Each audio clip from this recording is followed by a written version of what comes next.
What's up, Lost Boys? We are here.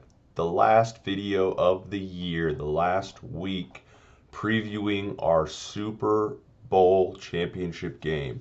But before we get into that, we're going to look back at this past week, see how the games went, because there was some good ones. First, we're going to start with our game of the week. It was Ryan versus Matt, our second and third place teams facing off each other. These two juggernauts looked like they were going to be clashing all year. Two stud teams. Ryan, I've been praising all year. His team ceiling was maybe the highest in the league with McCaffrey, with Saquon. Those guys stayed healthy all year, and you're seeing the results right now. He made it to the Super Bowl by beating Matt this week. Matt looked like a freight train coming at you. He took down Josh in the last week of the regular season by scoring almost 200 points. His two quarterbacks, Josh Allen and Justin Fields, are just monsters. And unfortunately, this week, he only put up 135 points. His guys just didn't show up. Allen got him about 22, which is kind of low for Allen. And unfortunately, Fields got him less than 10, which is brutal for him. Waddle had a big game. It looked like he had a chance to maybe make a slight comeback because Ryan had a huge, huge lead on him. But Derrick Henry only got, 17 is pretty good, but not against Houston. Derrick Henry usually goes for at least 25. Tony Pollard hadn't had his normal huge days. Christian Kirk. And then the big thing was his kicker got him -1, which really, really cost him. On the flip side, Ryan kept rolling. He hit 160. He was blowing it out in the first half. His guys kind of slowed down in the second half of games, but his boys Burrow and Goff, once again get him close to 50. Amon-Ra St. Brown, steady points. Devontae Smith got a big, big game from him this week, helped him push. That was the difference, really.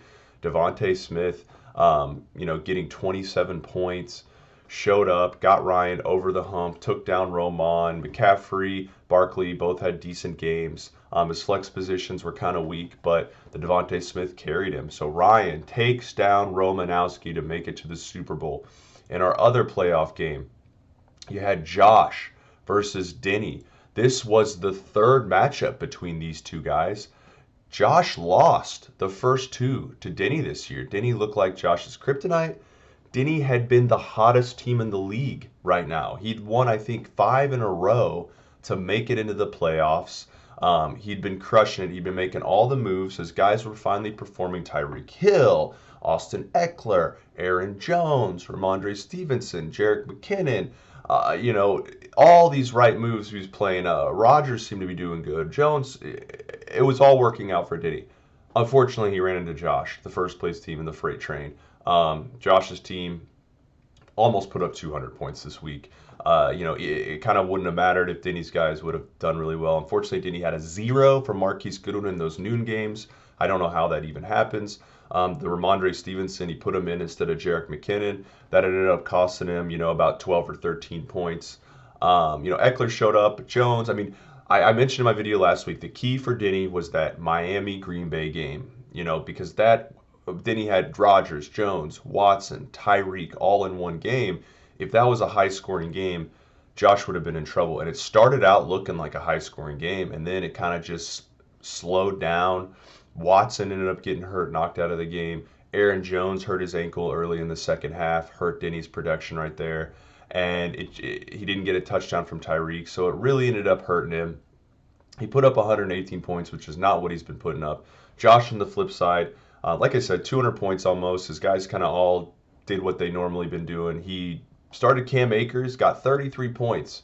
So that was a big surprise there. But Josh takes the victory over Denny, moves into the Super Bowl spot to face Ryan. So that is what we're going to start off with this week. Our Super Bowl match. Actually, you know what? I take that back. Before we get to the Super Bowl, we're going to go over our third place game, our semifinal game. Mr. Matt Learning Computer Romanowski versus the white hair, Denny Two Shoes. Both guys have had an awesome, awesome year. Like I just mentioned about Denny making the run, getting to the playoffs, supplanting Cass for that spot in fourth place. Matt, on the other hand, he's been solid all year. He's pretty much been in the playoff spot for the last 8 weeks. His team looks insanely good, led by quarterbacks. Who would have thought his team would have put him over the hump from Tim dropping Justin Fields Matt gobbled him up right when Justin Fields started to hit his stride. Horse turd hair stayed healthy most of the year. So this one's going to be tight. I really like Matt's team, and I really like Denny's team. When you look at the matchups, it's going to be interesting. A lot of Denny's team rides on Green Bay. Green Bay's at home against Minnesota. Minnesota's D is not good. Rodgers plays better at home. It's probably going to be somewhat of a high-scoring game, you think, but who knows how the weather's going to be. So Denny has that advantage. On the flip side, Matt has Josh Allen and Buffalo kicker, and they're playing the Bengals, which that's going to be a high-scoring game. Justin Fields is going against Detroit's god-awful defense. So I'm going to go with Matt on this one. I think Josh Allen, I think Justin Fields, they just too much for Denny to make up. Their running backs are similar. The wide receivers are similar. I give the slight edge maybe to Matt on the wide receivers. But with Matt having so much in line for the Bears with Justin Fields and Dave Montgomery, they're going against Detroit, who statistically have the worst defense in the league and one of the worst defenses in the last 5 years. I think the Bears score a lot of points, and I think Buffalo scores a lot of points, and it's enough to edge over those Packers that Denny has. I think Matt gets third place, takes down Denny, which puts Denny at fourth place, which then allows Denny the ability to name Tim. We'll see who gets that spot. We'll see who wins and loses this game. But interesting game. I'm taking Matt. Now we flip to our Super Bowl, guys. Our first place team, Josh. Our second place team, Ryan. We don't have this very often where the first and second place team of the regular season end up in the Super Bowl. We got it this year. These two teams have been rocking all year. I think both of them have been in the top four pretty much the entire year. Ryan 10-5, Josh 11-4. They haven't lost very many games. They only played one time this year. Josh, I think, took him down. So we don't really have much matchup history. This is going to be a hell of a barn burner, guys, because both of these guys have a lot of studs. Start with Ryan. I mentioned Burrow. Lawrence has been on a tear. Look at his quarterback matchups. They're insane. Burrow starts with the Buffalo Bills. It's on Monday Night Football. Cincinnati's playing for their division so they can get a home playoff game, so they're going to leave it all on the line. And then on the flip side, Trevor Lawrence is playing Houston and Jacksonville. Actually, I should say Jacksonville's playing for something, but technically nothing matters this week for Jacksonville or Tennessee. They could both lose this week. One could win, one could lose. It doesn't matter. They play next week, and the winner of the Jacksonville-Tennessee game next week is going to be the winner of the AFC South. So this game actually doesn't mean anything for Jacksonville. I don't think that's going to change anything. I still think Jacksonville's going to roll. Houston's god-awful. Lawrence is going to put up 1 billion points, and I think Ryan has a chance to get 60 from his quarterbacks, which is a huge plus considering his wide receivers are very strong already. Amon-Ra, Hopkins, Devontae Smith. We haven't even gotten to Barkley and McCaffrey yet. I mean, these guys are rocking. Barkley going against the shitty-ass Colts, and McCaffrey going against the shitty-ass Raiders. I mean, you look at this guy's team. They're already studs, but the matchups are rocking for him. You get down to his flex spots.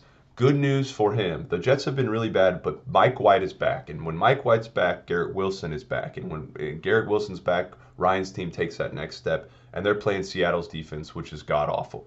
J.K. Dobbins is a weak flex. We'll see if they feed him. He's either boom or bust. Pittsburgh D's been pretty strong, but a couple weeks ago he went for like 120 yards. So Ryan's team is looking like it is going to go off this week. Josh, the other person in the matchup, our first place team. Kirk Cousins, Jalen Hurts. Cousins is in that Green Bay game. Now, if this was in Minnesota, I'd say high scoring, good affair. But it's in Green Bay. We're in freaking January almost. It's going to be freezing. It could be snowing. Who knows how it's going to be. Minnesota's still playing for meaningful games. They still want that number 2 seed to guarantee themselves home field unless they play the Eagles. More importantly, they have a chance to get the number 1 seed. Since the Eagles lost last week, they're going to be fighting. So Minnesota's going to be playing hard. Green Bay's obviously going to be playing hard because they still have a chance to make the playoffs. So that could be a high-scoring game, but not that good of a matchup. Hurts, on the other hand, is playing New Orleans. New Orleans D, it's going to be in Philadelphia, which once again the weather could be really shitty there. We don't even know if Hurts is going to play. It could be Minshew again. So Josh's quarterbacks are already in the back burner. Ryan's quarterbacks are almost 100% going to outscore Josh's quarterbacks, puts him behind the 8 ball. Josh's wide receivers, on the other hand, Justin Jefferson's been the best player in fantasy all year. He's hoping he could bring it home, bring the championship home. So he's been a stud. It's in that Green Bay game. We'll see if they're able to take away Jefferson. Chase, stud for Josh, but Ryan has Burrow. So if Chase does good, Burrow's going to do good. Really limits Chase's upside. One of those 30-point Chase games, that means Burrow's getting half of those points. DJ Moore, he's come on of late. He's in Tampa Bay. Carolina's playing for the division in this game. It's a kitchen sink game for them. They're gonna throw everything they can at the Bucks. Hopefully that means some points for DJ Moore. Chubb and Kamara have fallen off recently. Yes, Kamara got a touchdown, but they are not the same guys they were 5 or 6 weeks ago. Chubb hasn't had a touchdown in a while. The Saints offense is terrible, and it's going against Philadelphia D, which is really strong. So McCaffrey and Barkley look like better plays than those two. Goddard might be one of Josh's advantages over Ryan. Goddard is going to be more than likely better than Freiermuth. We'll see. He just came back from injury, but not a huge advantage. Pickens and Akers. This could be the deciding factor. I mentioned a lot of things. I think Ryan wins most of the matchups in this matchup, but the flex position, Pickens and Wilson. I think Wilson wins that matchup. I just think because of Mike White coming back and because of the matchup of Seattle, it's going to be better than Pickens in Baltimore. I mean, that Baltimore game's a Sunday night. It's in Baltimore. It's a slugfest. They're probably not going to throw that much. I don't think Pickens gets much. The Akers factor, if he does anything like he did last week, that could be Josh's saving grace. He's playing against the Chargers. Chargers don't have a good run defense. So maybe Akers is able to help Josh. But we'll see. Defense is one thing I wanted to bring up. I usually don't bring up the defenses, but the reason I bring it up is because in this matchup, Dallas is playing Tennessee. Tennessee starting Malik Willis. Dallas D, early in the first half, they were game winners. The second half, they've been kind of meh, but this could be one of those games, a pick six, 7 sacks, something like that. They could really get Josh started off on the right foot tomorrow night on Thursday Night Football, Dallas D. On the flip side, Ryan's D, Buffalo's been solid all year, but this week they play Joe Burrow. So it's always shitty to have your quarterback playing your defense. If Burrow does good, that usually means the defense is doing bad unless there's a defensive touchdown in there. So that's the only reason I bring up the defense. But after looking at both of these matchups, analyzing it, seeing, you have 2 juggernaut teams. These 2 teams have been pretty much the 2 best teams of the year. The ceiling of both teams is insane. I'm going to go with Ryan this week. I think Ryan takes down Josh for the Super Bowl. I think he gets his 2nd ring we've had in the last 10 years.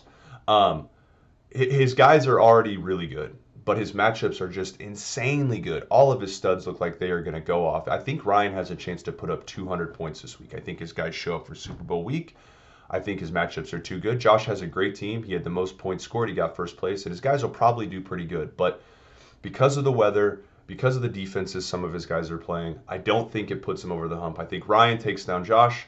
I think Ryan gets the Super Bowl. So that's my predictions, guys. This is the final video of the year. Everyone, it was super fun playing fantasy. Obviously, go Chiefs, go Bears. Everyone stay healthy. Hope you guys had a phenomenal Christmas, and I hope you guys have an awesome New Year. Love you.